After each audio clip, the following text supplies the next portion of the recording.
New World is a brand new MMO created by Amazon Studios, slated to come out in spring of 2021. It actually has had 2 delays in May and August. This game features a large open world, classless action combat, focus on gathering and crafting, PvP in the form of territory wars, and PvE in the form of invasions, world bosses, and dynamic spawning breaches. I have leveled from 1 to 60 in this game to kind of get the full scope of endgame, middle game, and the beginning content, as well as gone quite far in the gathering. This way I can kind of give you a better idea of how I feel about the game and if you should invest your time and money into it as well. I think we'll start off with the crafting and gathering in this game. It's really exciting in this game. I've never been one of doing this type of monotony, but in this game it really makes it feel rewarding. The RNG is really nice as well, just the different types of nodes and the ability to actually cut down and remove physical items from the actual map just makes it feel really interesting. And the thickness and density of the vegetation as you're exploring the map looking for these items just really compels you to go farther and look for different areas of interest. Just very well done, making you explore the map a lot more and pushing the boundaries of the map. The open world is by far one of my favorite. Just the density of the vegetation, the huge buildings, the scale of things, and making you actually feel like you're inside it. As you can see, just the graphics themselves are stunning. The lighting, the shadows, just really well done all around. One of my favorite things to explore. The map itself is actually quite large and only a portion of what we're actually going to be receiving. There was a little bit of a dev interview that was conducted, and it's not going to be much larger than this, but as it stands right now it is already quite a large landmass and they're expecting to add a lot more to it. This one will be a little bit more of a controversial take, but the actual combat system itself is actually really nice. Once you get used to it and the dodging, it actually makes for very strategic gameplay and very compelling gameplay in my opinion. Obviously it's the first iteration or the second iteration of it. It's not perfectly where it should be and there's a lot of changes that need to be made. But the actual bones, the skeleton of the combat system is very compelling and really good. With a couple tweaks, I think this can be really entertaining stuff to watch. And on top of it, has a lot of skill based on top of it. Not necessarily having to have the best gear, but if you're quick and you're able to dodge correctly and time your strikes properly, you can easily take out stronger opponents if the skill is there. So it's also got that good balance of gear as well as skill combining. If you have both, you're just going to be a dominant monster.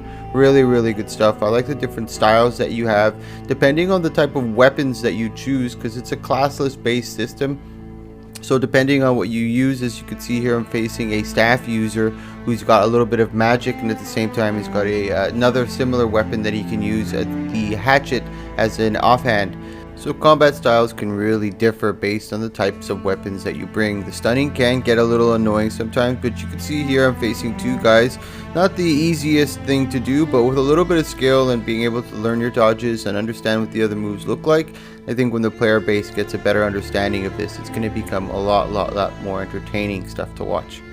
And that goes without saying. There is definitely work that needs to be done in order to perfect it, but as the bones are, it is very good combat.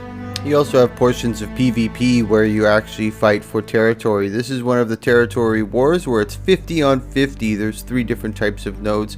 Pretty much you gotta capture the flag, hold the point, and then rush the area.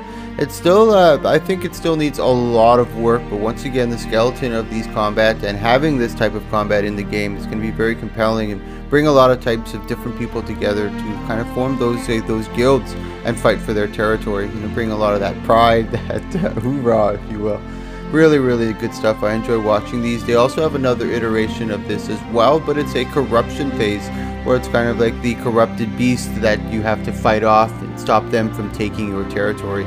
So it's not only players that you have to combat, but there's also AI to keep things interesting as well, in case there's not much of a player base at one point or it's a little slow one week. You still have the AI as well to fight. Now we're going to touch base on a couple of cons of the game, such as the questing system. The questing system is very monotonous and very repetitive. It kind of feels like the same 3 or 4 structures that are just kind of copy pasted all throughout the map. And the quests are always the same. The mob types are very similar. It's either you're fighting pirates or cats, something of that nature, the feline variety, sometimes maybe a dog, but it's usually these pirates and the dogs. So the questing and the variety can definitely do some major overhaul, if you ask me. Another one of my major concerns is endgame content. Most of the endgame content consists of facing corruptions, where people are constantly running from corruption site to corruption sites, defeating them, gaining some coin to get some gear.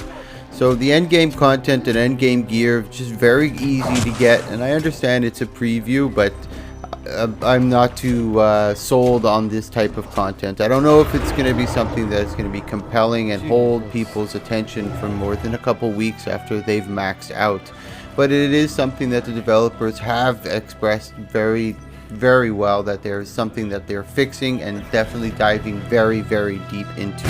So I'm curious to see when the next alpha or when the next beta preview comes out, what type of end game content that we're going to get. But as it stands, just gear wise and end game content is very lackluster in my opinion. Now another issue that I do kind of see is there's no real NPC traders. Everything's done through the trading post, and if you want to make any sort of gold whatsoever, it's either through questing, selling through the trading post, or doing random mobs, killing random mobs, which, to be honest, at the beginning it was kind of odd and it was awkward, but after a while it started to become very interesting and compelling idea. But I'm sure a lot of people are still on the fence, and something to be discussed, I'm sure.